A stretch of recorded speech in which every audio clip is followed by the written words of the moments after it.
Les révélations de la cosmonaute Marina Popović. Publié le 8 juillet 2011 par Le Passeur. Par Le Passeur. Née en 1931, Marina Popović est un personnage légendaire en Russie. Une étoile dans la constellation du Cancer porte même son nom. Colonel dans les forces aériennes, ingénieure et pilote d'essai ayant survécu à 6 crashs, elle a volé sur une quarantaine de types d'avions et totalise 107 records du monde dans l'aviation, dont bon nombre n'ont toujours pas été battus. Elle est aussi la première femme à avoir piloté un avion de chasse et avoir franchi le mur du son. Enfin, professeure en sciences aérodynamiques, maître de conférences et vice-présidente de l'université d'Arkhangelsk, elle a également suivi des études de théologie et de physique, ainsi que plusieurs enseignements pratiques destinés à éveiller les capacités psychiques dites paranormales. Elle est ainsi devenue capable de voir l'aura humaine et s'est formée à la communication par télépathie. Voilà pour cadrer le personnage.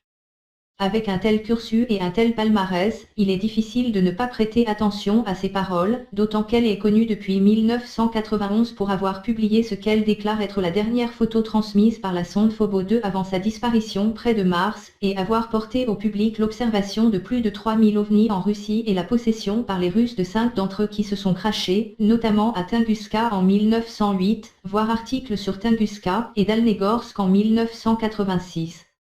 Elle a surtout beaucoup parlé des découvertes des scientifiques russes quant à l'interaction permanente entre les émotions humaines et les champs électromagnétiques de la Terre et leur impact immédiat sur l'activité du Soleil. Elle a notamment évoqué la présence de zones obscures dans ces champs, par exemple sur les pays où la guerre faisait rage, comme l'Irak. Selon elle, les scientifiques estiment que le chaos émotionnel humain perturbe énormément la Terre, qui réagit de plus en plus violemment à cette saturation. Ce qui doit être porté à la connaissance des populations et doit absolument déclencher un changement radical de tous nos comportements. Il est à noter que bien des révélations sont faites depuis quelques années par des personnalités issues du monde militaire, notamment des astronautes et des hauts gradés russes et américains. J'ai du mal à penser que ces fuites soient autorisées s'il n'y a pas une volonté sous-jacente d'une faction au moins de ceux qui exercent des pouvoirs dans ce domaine que cela soit su. Par ailleurs, ce changement de communication reste timoré et la médiatisation grand public reste faible, voire même nulle dans certains pays comme la France. Le fait que ces révélations existent peut vouloir annoncer la fameuse divulgation quant à la présence extraterrestre que beaucoup espèrent et pour laquelle ils luttent depuis des décennies. Mais on ne peut exclure qu'elle puisse encore servir une manipulation des marionnettistes de notre monde dans le but de conserver le contrôle dans une situation nouvelle, où des événements majeurs et contre lesquels ils ne peuvent rien, auront eu lieu. En attendant de vivre le scénario à venir, voici une intéressante interview de Marina Popović, réalisée pour le journal espagnol Planète Urbaine. Pendant la guerre froide, la Russie a donné une grande importance à l'étude du domaine paranormal. Vous avez fait des découvertes importantes sur la grille énergétique de la planète ainsi qu'un champ d'enregistrement psychique qui entoure la Terre. Comment cela fonctionne-t-il ? Les études réalisées à Moscou ont déterminé que la planète est entourée d'un immense réseau énergétique, un tissu d'énergie qui possède une distribution de formes géométriques.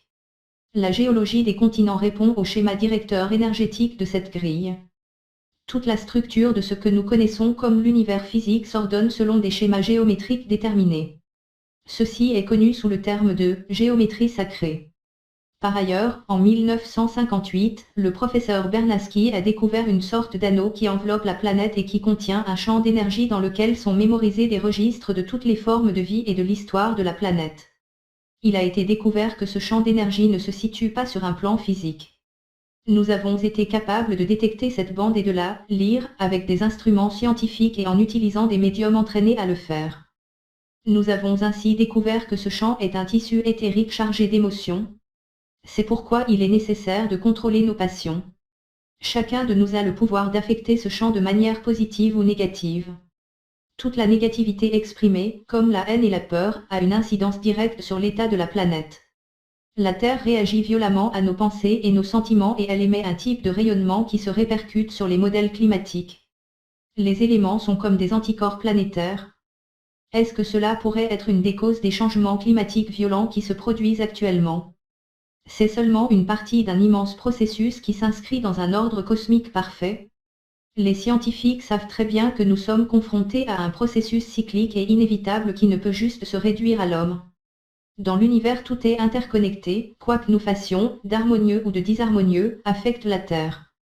Ces charges négatives affectent tous les êtres humains et sont en fait plus puissantes que l'énergie nucléaire elle-même. La planète, comme si elle était un corps malade, réagit avec des anticorps naturels pour soigner ce désarroi. La pollution n'est pas causée uniquement par la consommation des énergies résiduelles. Nous sommes nous-mêmes une puissante source de pollution. Le monde répond à la haine et l'amour, voire la clé du présent. Est-il vrai que les Russes avaient une bonne avance par rapport aux Américains dans ce domaine? Certains médiums russes ont dit qu'ils s'étaient retrouvés sur des plans astraux, non physiques, en présence d'Américains travaillant dans le même domaine. Par le biais d'un entraînement spécifique, on a pu détecter ces champs de pollution psionique et on a vu comme un manteau obscur enveloppant certaines parties du globe terrestre.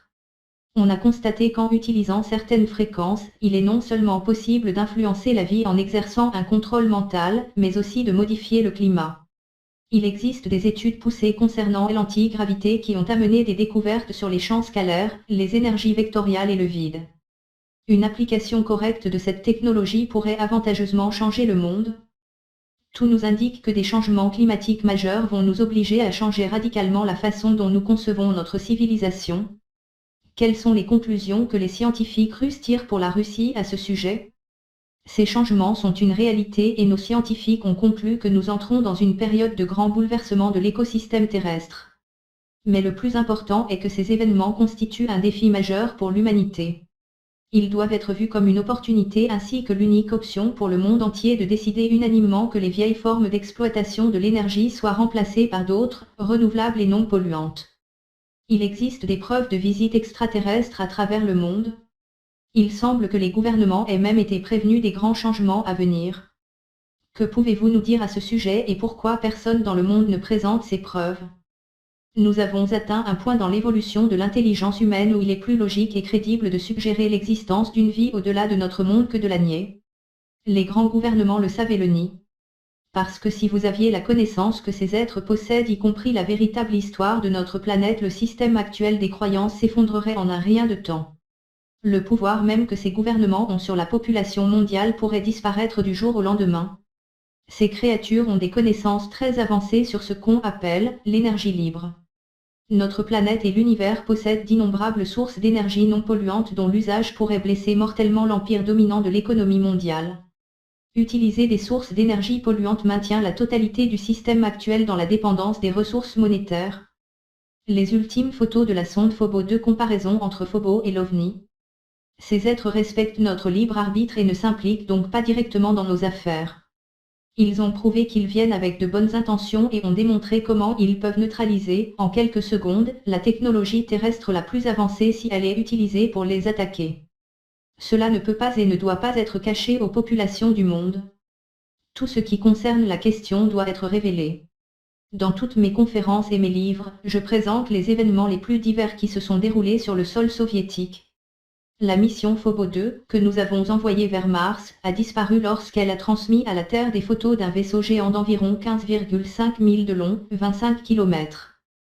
La disparition ou la perte de contact avec les sondes envoyées depuis la Terre a été un sujet de conversation et de débat entre le président Bush père et Gorbatchev à la conférence de Malte. Il y a eu des contacts entre les astronautes dans l'espace et des êtres venus d'autres mondes.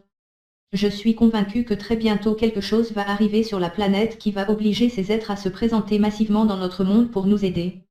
Et ce sera l'événement le plus important de l'histoire moderne. Interview réalisée pour Planeta Urbano, traduction Le Passeur, juillet 2011. Phobos 2 est